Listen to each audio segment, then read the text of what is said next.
Fala galera, seguinte, eu tive a prosa com figura aí que o negócio fluiu, eu tive que cortar em cima da hora porque o papo tava ficando cabeçudo demais, mas enfim, não vou render muito não. Essa é a parte 2 da conversa com o meu mano Amora, piada interna, Marco Della Rocha. Au, au. Au, au. Você deu uma deixa aí da discussão sobre produtores cachaça orgânica. Sim, a gente esqueceu já. A gente gravou mês passado, por isso. A questão dos orgânicos. Eu acho, assim, por isso que eu falei, né, que a gente ia startar uma conversa, abrir uma nova conversa sem ter discutido antes. O que acontece? Eu acho legal a busca e tal, tem uma crescente muito grande pelos orgânicos em vários aspectos, tem essa questão sobre socioambiental e tudo mais. Ainda hoje de manhã eu estava até lendo um artigo assim, falando sobre a questão do veganismo, né, na visão ética e na visão comercial, enfim, e que tem um viés ali de associação com essa questão do orgânico e tal. E eu vejo uma busca, sei lá, me chama a atenção a busca de marcas pelo selo orgânico e me chama a atenção não existir uma busca por praticamente marca nenhuma em criar realmente um plano conciso ali para falar sobre e quebrar esse preconceito da cachaça como um produto, sabe? Não sei, tudo bem que é mercado, tem os interesses e tal, o alvo ali de momento, tá uma crescente muito grande a questão do orgânico, e se vai vender mais, você consegue vender mais caro e tudo mais.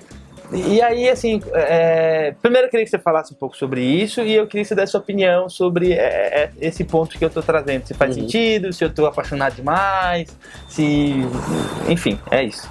Cara, eu acho que, eu não sei se é uma sugestão pra você, mas é uma maneira que eu resolvo comigo as coisas. O meu papel no mercado é ler o que está acontecendo, como tudo está se movendo, né? E entender para eu criar soluções para os problemas que aparecem, por exemplo. Então, não tem muita marca querendo ser orgânica e tem muita marca e não tem marca que quer posicionar a cachaça como defender a cachaça como um produto de alta qualidade, sei lá se foi isso que você quis dizer. Mas no aspecto cultural mesmo, não só o sensorial, assim, sim, sabe? Eu acho que isso reflete uma realidade que os produtores e as marcas encontraram para seus produtos. Eu sinto que, assim, não cabe a mim discutir o que as marcas querem fazer com seus produtos, seus ativos, seu patrimônio e como elas querem se posicionar. Mas eu posso ler o mercado com isso. Estão vendo mais valor no orgânico do que no cultural.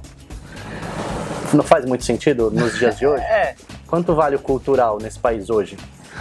Qualquer coisa.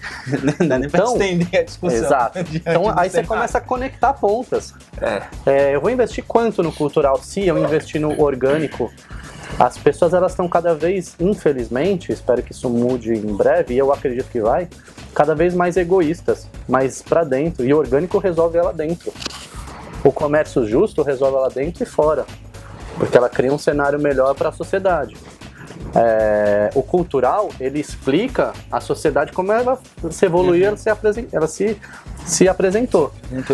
Então, primeira coisa que eu faço, parar e olhar para esse samba tocando. O que eu vou fazer com isso? Eu vou incentivar que o orgânico cresça, porque mal não é. Eu vou tentar criar soluções para que o cultural não se perca. Também não é mal, porque tem um nicho aí. E eu acho que você deve pisar com força nesse nicho. Porque uma hora a roda gira. 4 anos atrás, 5, 8, a gente estava falando do cultural raiz. Tanto que a gente evoluiu tanto no cultural brasileiro, na minha opinião. A gente mostrou tanto que era Brasil em diversidade, que hoje a gente, expansão, retração. Sim. Mas daqui a pouco vai voltar. E a gente vai precisar de quem construiu até lá. Então aqui a minha sugestão é que a gente continue focando na cultura, porque uma hora a roda da oportunidade vai aparecer. Eu acho que o orgânico A gente tem que voltar a se reconectar com a natureza. E o orgânico é um caminho, a permacultura é isso, a agricultura familiar é isso. Então são caminhos, talvez seja uma porta de entrada oportunista no momento, para que a gente possa começar a falar de outros pontos. Por exemplo, no BCB esse ano, a gente vai ter 1/5 das palestras vão ser sobre cachaça. E dentro dessas palestras vai ter uma palestra... Peraí que eu preciso aqui dar uma resolvida no problema. E dentro dessas palestras, uma vai ter sobre quais são as dificuldades e oportunidades na cachaça orgânica. Então eu vou convidar alguns produtores para falar sobre isso. É caro ter uma cachaça orgânica. Sim. Então eu tenho que repassar esse custo. Por que a gente resolveu isso? Por paixão, por respeito à terra ou por oportunidade comercial? Sabe? Então, para a gente poder discutir esse tema. Então, vai ser muito legal. Aí é onde eu falo, se eu vejo uma oportunidade de ver o mercado se movendo e lá entregar uma facilidade. Devem ter ali umas 80 pessoas que vão assistir. Talvez dali saiam novos projetos. Entendeu? Novas discussões e tudo mais. Deu uma elucidada no ponto. Só pra gente fechar esse capítulo, saindo desse questionamento orgânico aí, que inclusive esclareceu, na verdade assim, não esclareceu, né? Tipo, aquietou ali minha linha de raciocínio que eu puxei. Isso foi assim num tete-a-tete, tá? Não foi nada pensado antes. Eu até me expus aqui, mas é importante também, um pouco de verdade, né? Mesmo que... Não, você não tá se expondo, não. Há alguns meses nessa brincadeira. Uns belos meses. Você tá fazendo um ótimo trabalho. Obrigado. A relação a gente vai migrar um pouquinho. A relação da cachaça fora do Brasil, né?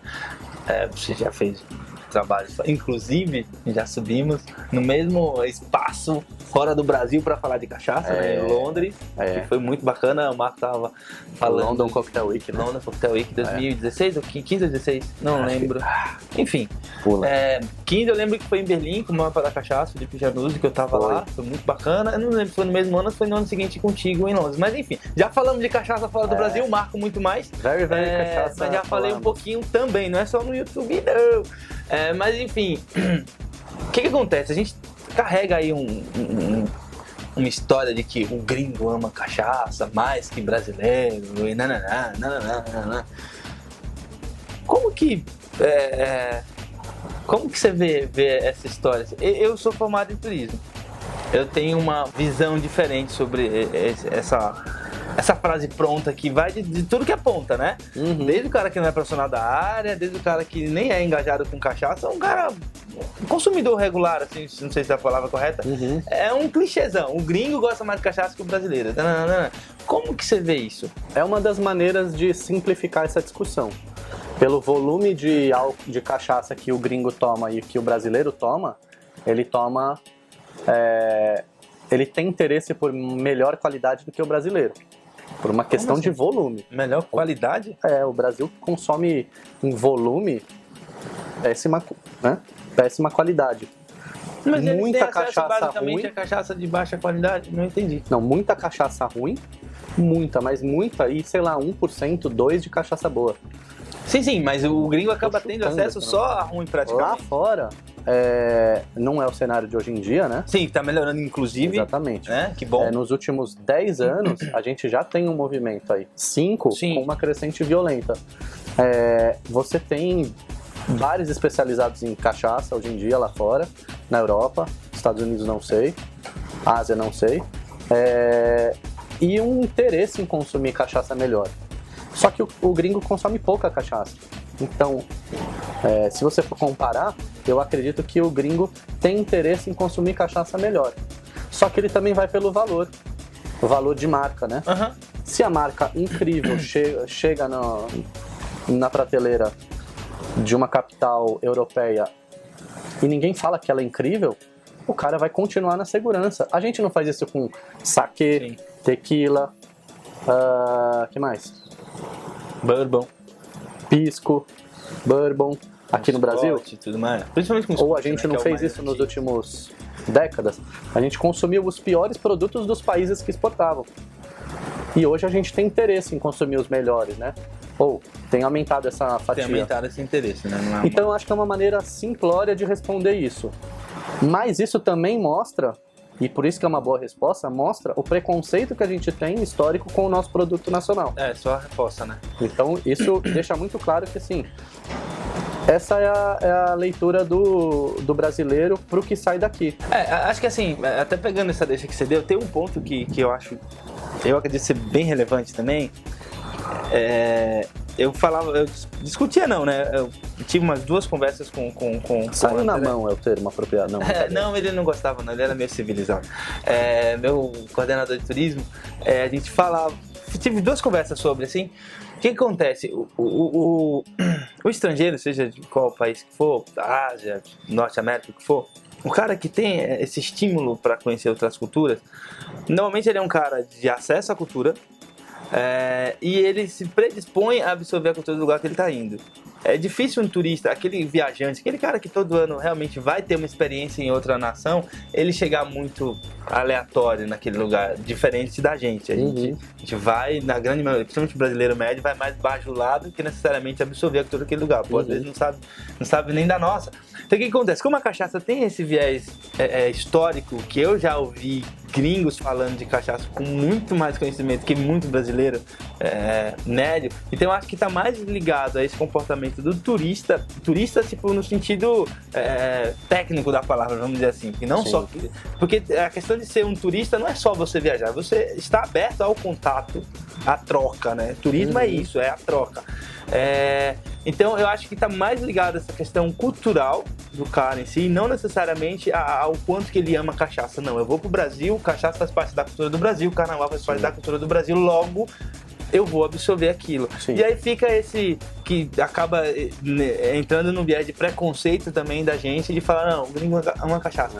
Ele consome sim, ele gosta, mas ele tá aberto a ter experiência com cachaça no Brasil, porque faz parte da cultura do Brasil. Sim. Mas olha a complexidade. A coquetelaria é um estilo de consumo alcoólico típico europeu-americano.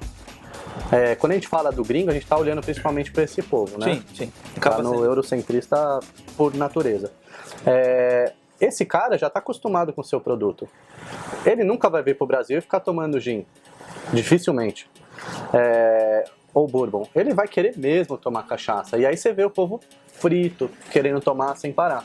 Aí tem uma maneira de você chegar nessa frase. Eu vejo uma construção regional e histórica para responder isso. Eu lembro que em 2016 ou 15 eu dei uma palestra lá em Berlim e o meu primeiro slide da palestra era um mapa do Brasil. E eu falei, gente, o Brasil... Eu tava lá também, viu? Você tava, né? Lógico que eu tava. Eu tava palestrando de Havaiana. Sou fã desse cara, eu acompanho ele até na Europa. Eu tava palestrando de Havaiana, gente, que delícia. E eu falei, gente, o Brasil tem uma complexidade que nenhum outro país do mundo tem. O Brasil tem 5 séculos de uma história de capitanias hereditárias e produção concentrada, né, em pequenas famílias ou companhias para atingir a massa. E aí eu mostrei o mapa do Brasil, eu falei, esse é o Brasil. E aí eu falei assim, agora eu vou colocar o seu continente inteiro dentro do Brasil. Coloquei a Europa. Falei, sobrou espaço, eu vou botar o Caribe também.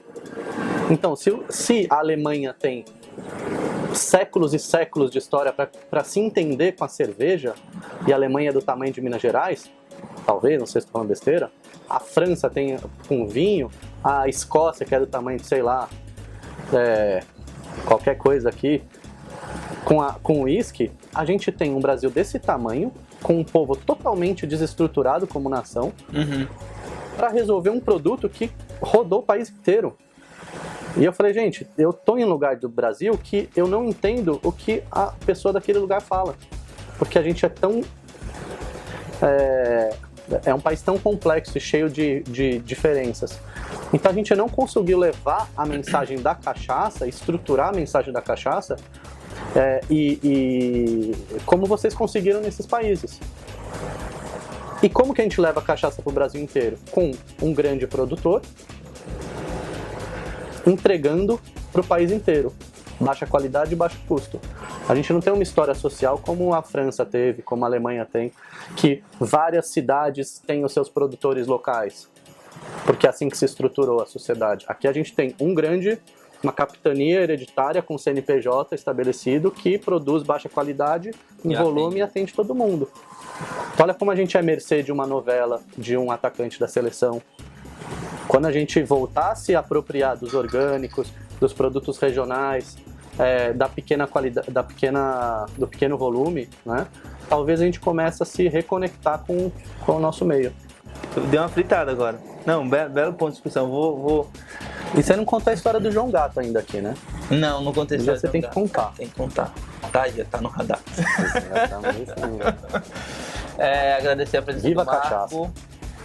por tirar aí o tempo do seu dia para estar aí compartilhando tanta boa informação com a gente. E pode ter certeza que vamos recompartilhar isso para muita gente. Zulu e a nossa cachaça agradece. Obrigado.